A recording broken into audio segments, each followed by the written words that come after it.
Ano nga ba ang paragis at ano ang mga benepisyo nito sa ating katawan? Ang paragis o damong ligaw, busgrass o wiregrass ay isang pangkaraniwang halaman na tumutubo kahit saan, lalo na sa may init na lugar katulad ng Pilipinas. Ayon sa isang pag-aaral, ang paragis ay isang bionic medicine. Ibig sabihin, pwedeng pakinabangan ito ng tao at mga hayop. Matagal na itong tradisyon na ginagamit sa Afrika at ilang bansa sa Asya bilang gamot sa maraming uri ng karamdaman. Ang paragis ay may potential or curative property. Bukod sa ito ay libre lamang na makukuha natin sa ating paligid, ang paragis ay napakadaling ihanda.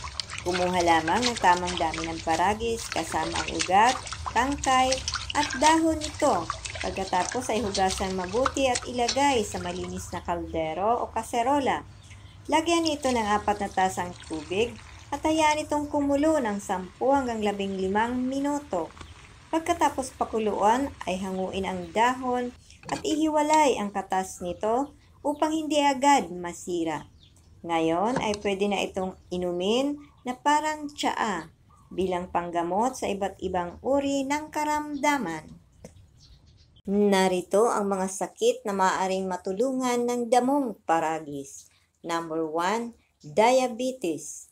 Ito ay isang sakit kung saan ang iyong glucose sa dugo o asukal sa dugo ay mataas ang antas. UTI, urinary tract infection. Ito ay isang infection sa anumang parte ng ating urinary system. Hypertension. Ito ay kilala bilang high blood pressure, isang seryosong kondisyon na nagpapataas ng risk na magkaroon ng sakit sa utak, sakit sa bato, at sakit sa puso gaya ng stroke. Kidney problems.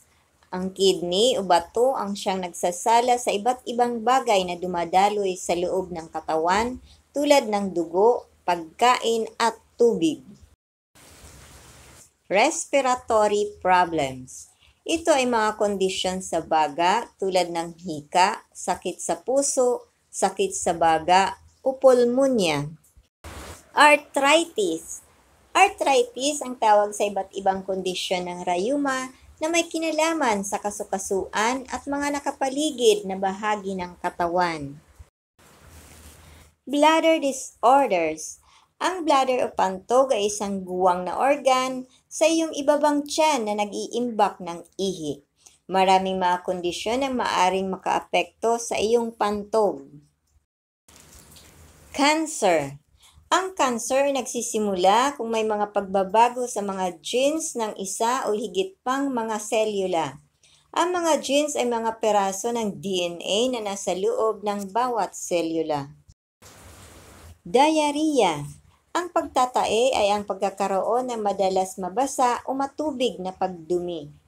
Ang matinding pagtatae ay maaaring mauwi sa dehydration at electrolyte imbalances dahil sa labis na kawalan ng tubig at mahalagang mineral sa ating katawan. Anti-asthma. Ang asma o hika ay isang kondisyon na nakakaapekto sa daanan ng hangin sa respiratory system ng isang tao. Abdominal problems. Ang stomach pain ay isang kondisyon kung saan naapektuhan ang isa o ilang bahagi ng ating digestive system. Hindi dapat binabaliwala ang sakit sa tiyan dahil ito ay makakaapekto sa kalusugan ng ating buong katawan. Dysentery. Ang dysentery ay isang inflammation ng intestinal tract, karaniwan ng colon. Ang ganitong impeksyon sa bituka ay sanhi ng mga uri ng bakterya o amoeba. Anti-breast cancer. Ang kanser sa suso ay isang uri ng kanser na nagmumula sa tissue ng suso na pinakakaraniwang mula sa panloob na paglilinya ng mga lubula na nagsusuplay sa mga dukto ng gatas. Expel the placenta. Ang inunan o placenta ay isang pansamantalang organong matatagpuan sa karamihan ng mga babaeng mamalya habang nasa panahon ng pagbubuntis. Anti-herpes. Ang herpes o simplex virus, genital herpes, bunis sa Tagalog, ay isang uri ng sakit na nakukuha sa pakikipagtalik na dulot ng infeksyong viral o mula sa isang virus. Infertility treatment. Ang infertility o pagkabaog ang tawag sa kawalan ng mag-asawa ng kakayahang makabuo ng anak matapos ang ilang ulit na pagtatangka sa loob ng ilang panahon. Jaundice. Ang kondisyon kung saan nagkakaroon ng paninilaw ng balat at mga mata ay kilala rin bilang jaundice. Indikasyon ito na mayroong problema o sakit sa atay. Epilepsy. Ang epilepsy o seizure disorder ay isa sa pinakakaraniwang neurological conditions na maaaring tumama sa lahat ng tao sa mundo na walang pinipiling edad, sexualidad o katayuan sa lipunan.